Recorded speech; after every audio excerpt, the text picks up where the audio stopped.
Yeah, good morning, everyone. So we saw yesterday US market ended negative. In fact, when our market was positive, that US market, when our market was open, the US market was positive, and somewhere the Dow future was at around 31,500, and now the Dow future is 31.3035, so almost down by around 2.5% or more from the Dow futures level. So similar trend is visible in Asian market. Most of the Asian markets are down by around 1 to 1.5%, and we are seeing some soft opening in India as well on that account. The key reason for the decline are continuing the same thing, people are expecting deeper recession and higher rate cuts, which will be coming in the US and European market. Uh, that will lead to slowdown in the growth of the most of these economy. And apart from that, because of this, the DXY, that is dollar index, is at one of the highest level in recent past. And also the bond yield, 10-year bond yield, which was at around 2.6% on 29th July, when the Jackson Hole meeting came, is now at around 3.35 and near to its high of the previous June levels. So these are all indicating risk off situations, and that's why money has been withdrawn from the riskier assets and diverted to the bond market. So, but apart from that, commodity oil has seen sharper corrections yesterday, which was at around over $95, is now at around 90, below $92. So almost around $3.5 decline.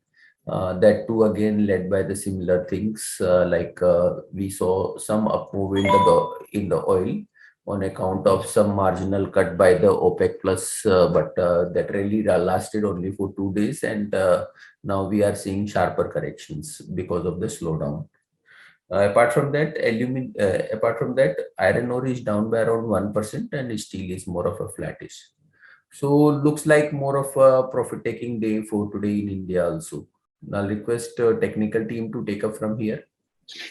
Thank you, sir. A very good morning, all of you. This is Ayush. I'll be covering the technical part for today. So, as we have seen in yesterday's market, Nifty has given a strong opening, but we have seen selling pressure in the first half. Then, around 11ish, we saw V-shaped recovery, but it couldn't sustain those levels. And in the later half, Nifty has given a below closing. So, as a long-term perspective, Nifty is taking a rest in the around 17,770 to 17,800 levels. Even yesterday, it made a high of around 17,770 levels. Till the time Nifty is not closing above 17,800 levels, a big momentum is not likely to be witnessed. And today, taking the cues from the global markets, we are seeing a gap down opening. Nifty is going to take a important support level of 17,500, and if we witness a selling pressure below that, then it might be dragged towards 17,380 levels to 17,250 levels. Whereas Bank Nifty has given a strong momentum, a strong buying moment, has seen a strong buying momentum in yesterday's session. It has also crossed 40,000 psychological level, but it couldn't sustain. And in the later half, we have seen a selling pressure in Bank Nifty too. For today, Bank Nifty is currently near its support level. The first immediate support level for Bank Nifty is currently placed at 39,500. And if we witness a closing below that, it might test 39,350 to 39,000 levels. Nifty Financial Services, again, this index is gaining momentum these days. So immediate support for this counter is placed at 17,800 levels. And if we don't see a closing below that, then 17,720 to 17,650 will be the next support level for this index. Moving on to stock specific, supply is looking good at current levels. It has given a strong breakout of last 15, 20 days above 1,038 levels. One can take a buying call for a target of 1080. We have already initiated a buy call. Also, L&T is looking good at current levels. One can take a buy call for 2,100 levels, for a target of 2,100 levels. Again, we have initiated a buy call on this, but as this is a gap down opening we are seeing in the market, we request everyone to trade with strict stop losses, as it is going to be a very volatile market. Thank you so much. That's all from my side. I request Nirav to take the call. Yeah, yeah, thank you, Ayush. See, on the derivative front, not much has changed. A little open interest is on the higher side, and that can possibly, reduce today with the fall. So some sort of, short built up has been seen. Not very aggressive, but yes, a little bit. However, 17,500 is a good support area. Good amount of open interest is being built in around those areas. So I don't think there is much to worry here. Even though we'll open gap down, we should largely remain range bound today. The PCR and VIX are still at comfortable levels. VIX is still below the 20 levels. So all in all, the data still indicates positive bias. So below 17,500, there can be that can come in up to 17 to 50 odd levels. However, a closing below 17,500 is required for that. So not much to worry. From the stock specific front, Apollo Tire witnessed good amount of open interest built up yesterday and is likely to witness further buying today. Also, looking at the other stocks, there is a broad based buying which is going on, also in the banking space.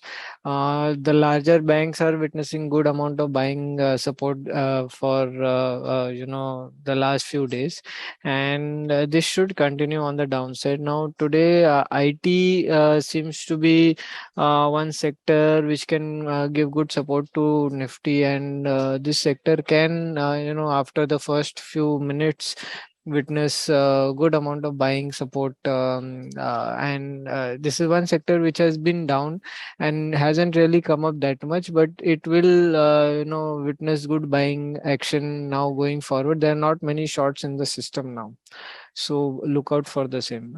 That's it from my side. I'd like to ask the fundamental team to take over. Good morning. Paras Defense and Space Technologies has entered into an exclusive agreement with Eldis, a company of from Czech Republic, to provide turnkey anti-drone systems for civilian airports in India. So this development is positive. Also, company has been making some progress on the drone front. Uh, uh, Secondly, HDFC Bank will now start providing unsecured personal loans in 10 seconds for self-employed segment as well. So earlier they have been providing this particular product of 10-second personal loan for the existing customers, but now they have extended it to customers from outside the bank also. This is happening because of intensified competition on the salaried side, and also as the data availability has improved with the banking system. If we look at the overall size of the retail loans within that, the personal loan segment for HDFC Bank, then that alone is worth almost 1.5 lakh crores out of its total loan book of around 20 to 23 lakh crores. So it's a sizable portion, and so we see this development as a positive because HDFC Bank has a track record of far better underwriting skills compared to other banks, and on a risk-adjusted basis, they will deliver good ROA for this product as well. So it's a positive. Thank you. Yeah. Yesterday we attended the analyst day of GMM Fodler, wherein the company has given encouraging guidance for FY25, wherein they expect the revenue to grow from here at 14% CAGR, both India and international vision combined. But EBITDA margin is likely to expand from currently around 13% to 17%, and EBITDA is likely to grow by around 24% CAGR for next 3 years. So this is comparatively ahead of what the market was expecting. Market was expecting around 14% EBITDA for FY24. But now the company has come up with a strong EBITDA margin of around 17%. This margin increase will be mainly driven by the turnaround of China and Germany operation with the new facility. And company expect that the commodity prices, which has impacted recently about their EBITDA margin, are likely to normalize both in steel and even LNG prices also, which is being used in the European market. So this is likely to support the expansion of EBITDA margin, and the company has done expansion in its existing plant and also started a new plant in South. So both these plant will start getting utilized, and which will increase the margins, EBITDA margins for the company. Even the service revenue, which is high margin business, is likely to contribute more than what earlier it was. Currently, it is contributing around one third of revenue in the European market. So overall seems positive. Based on these guidance, the share is somewhere trading at around 29 times FY25 earning. So valuation wise, doesn't leave much scope for expansion for GMF Pfaudler. We had seen that the share price moved up in last few days just before the analyst day, and has eaten up whatever the gain could have come because of this encouraging guidance. So moving now into the stock will not be a right thing. Better to wait for good corrections and look at the right opportunity while entering the market, entering this particular company.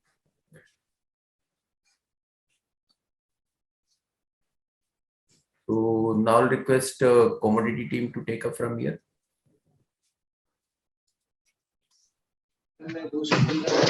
Good morning, sir. Thank you very much. Good morning, everyone. Today, commodities are likely to remain under pressure.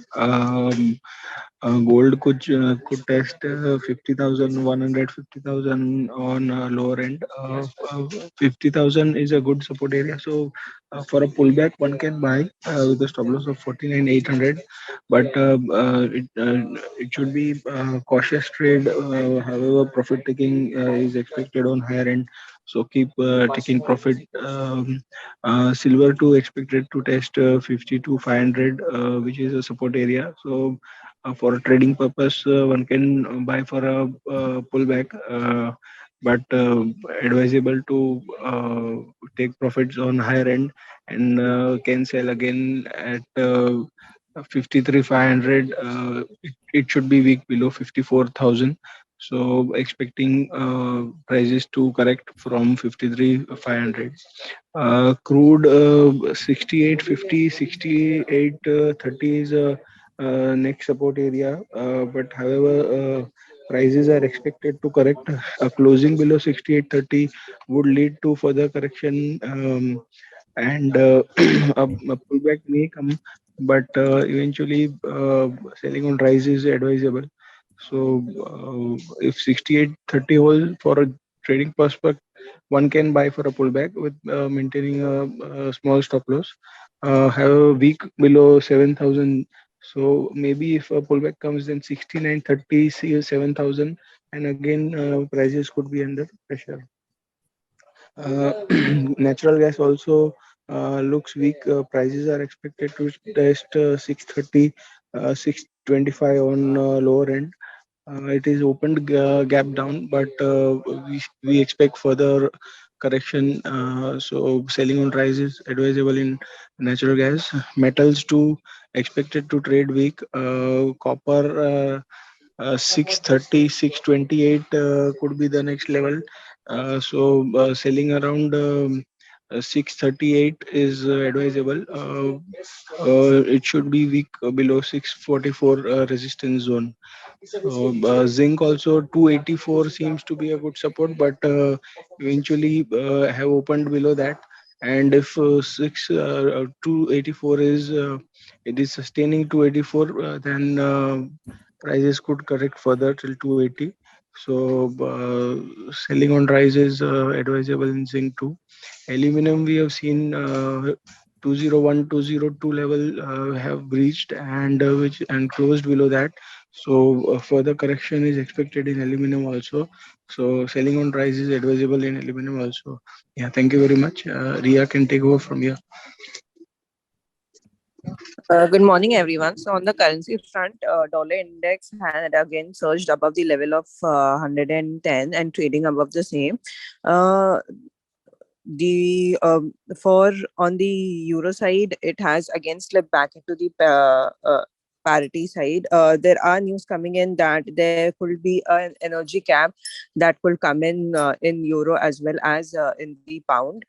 We are still on the way to see what exactly is on that front. If in Britain the Prime Minister Liz Truss uh, gives a freeze on the household energy bills, this could help the pound in recovering a bit, because of course it will aid the households in covering their cost of living. For the It's a great week for the euro as well. On Thursday there is ECB policy rate, as well as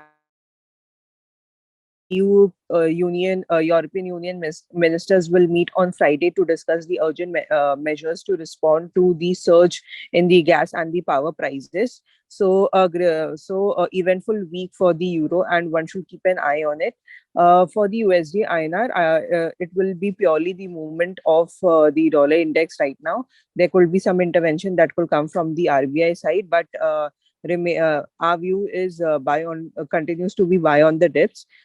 In today's session, your USD INR has opened with a on a positive note above the level of 80, and as long as it stays above 79.90, the view remains long, and you can buy into the rupee for the target of 80.25 by keeping the SL at 79.90 or 79.88. For the other pairs, JPY INR has continued to open with a gap down. Uh, like I said, it remains on the bearish note, because there is quite a diversion into the